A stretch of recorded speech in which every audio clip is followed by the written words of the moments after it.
CIGTV News Update. I'm Donna Bush. Thanks for joining us, and I hope you had a wonderful holiday weekend. We begin with news on Northwood Men's Prison and a collaborative effort to get rid of capacity constraints that have impacted Her Majesty's Prison Northwood. A joint initiative has been put in place to resolve this situation. Now, the plans, which will see a reduced number of prisoners being held within the facility, evolved following discussions between the Ministry of Home Affairs, the Ministry of Human Resources and Immigration, and Her Majesty's Cayman Islands Prison Service. Interim Director of HMCIPS, Stephen Barrett, says the Northwood facility will achieve a reduction in inmate numbers through the transfer of suitably selected and risk-assessed individuals to a section of the Immigration Detention Center. Now, similar works will also take place within HMP Northwood to enable the internal transfer of inmates from areas most impacted by overcrowding. Chief Officer for the Ministry of Home Affairs, Dr. Dax Bazdeo, said, "We will continue to work diligently towards a permanent solution while maintaining the welfare and security of inmates, prison service staff, and members of the public.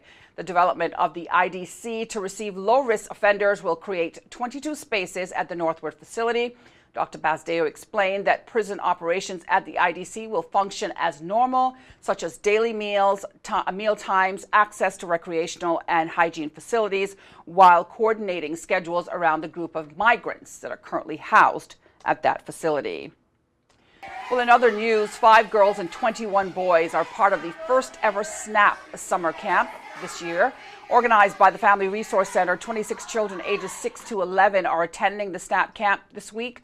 The 4-day camp is specifically designed to expose campers to skills that will help them build their self-confidence, empower them, and help them regulate their emotions. We're hoping to expose children to some emotional regulation skills, as well as teaching them how to have fun, how to, interact with their peers, and when they do encounter problems, how to apply SNAP in those situations. So there are different stations that are taking place, and the kids have an opportunity to navigate through those stations. There's our SNAP skills station, our problem-solving station, our imagination station, as well as our SNAP Olympic station. So it's just a great interactive opportunity for kids, but at the same time quite educational.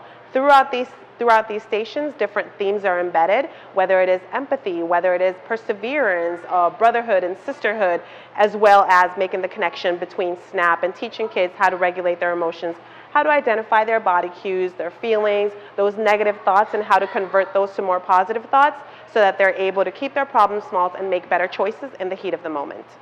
Now, campers also get to go on daily outings, including trips to the Animal Farm in Boddentown, the new YMCA Ropes Challenge course, as well as to the Black Pearl Skate Park. Well, finally, another camp happening this week is the annual Youth Services Summer Culinary Camp. It all started on Tuesday morning at the Agricultural Pavilion, and one organizer tells us it has a twist this year. It is called Cayman Farm to Table, where they go visit farms, they buy vegetable matter from the farmers, and then they go back to camp and then they'll cook Caymanian dishes. And the aim is to not only carry over our culture and through the culinary arts, but it also to find ways of having young people bring their energies to our usual home plates and to present them in 5-star manner. So we're asking young people who are intermediate to expert to showcase all their skills that they have acquired over a set of time in school and out of school to bring Cayman dishes to life. The culinary campers, some who have been here before and others who are new to the camp, say they find it interesting and are looking forward to learning all they can about cooking traditional Caymanian meals. The culinary camp ends this Friday with the Chopped Challenge involving 6 teams of 2 chefs going head-to-head. Next week, the Youth Services Unit will hold their annual Teen Summit that's taking place at the University College of the Cayman Islands. Finally, for a look at our weekly schedule of shows here on CIG Television, you can go online to gis.gov.ky and click on the publications icon on the bottom of the home page. If you missed today's news update, you can go to the Cayman Islands Government Facebook page as well as the CIG Television YouTube channel. For now, I'm Donna Bush, as always, bringing you your CIG TV news update. Thanks for joining us. I hope you'll do the same again tomorrow. Until then, bye-bye for now.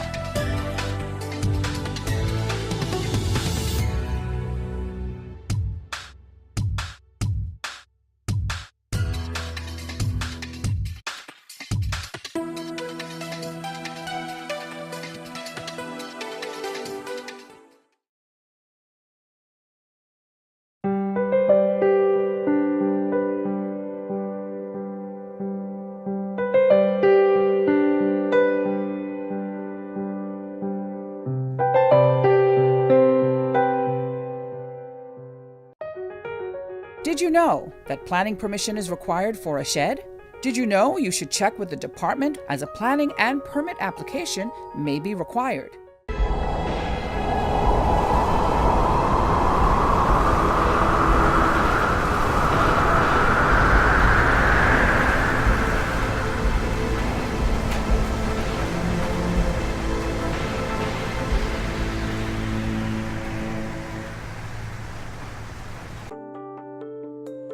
Did you know planning permission is required to clear land by mechanical means?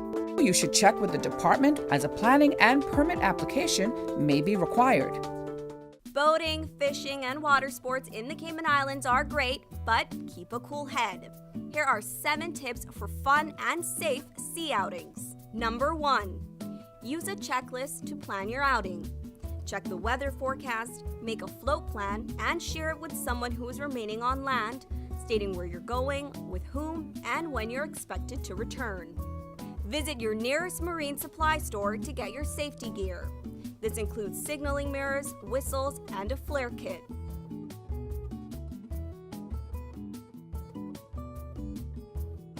It's also very important to have onboard flotation devices and life vests for each person. There are different types of vests. Some are for water sport activities such as snorkeling, and others are for going on offshore boating or on fishing trips. Number 2, these items can be lifesavers in case of an accident or bad weather. Number 3, use a motor kill switch, especially if you're boating alone.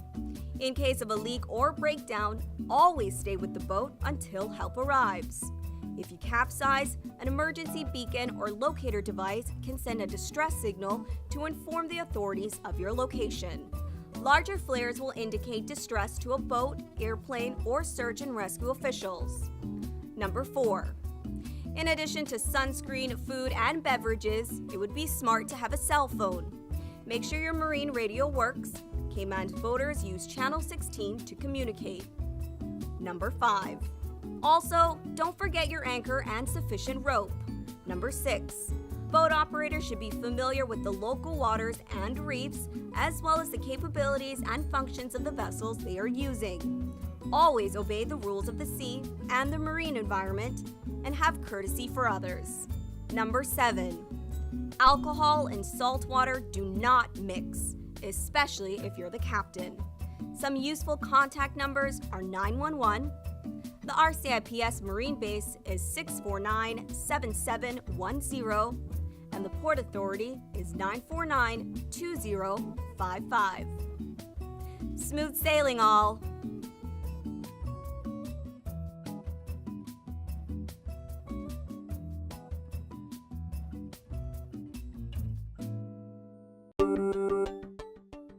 Did you know that planning permission is required for an addition, alteration, or any material change to your house? The 10% rule no longer exists. Did you know you should check with the department as a planning and permit application may be required?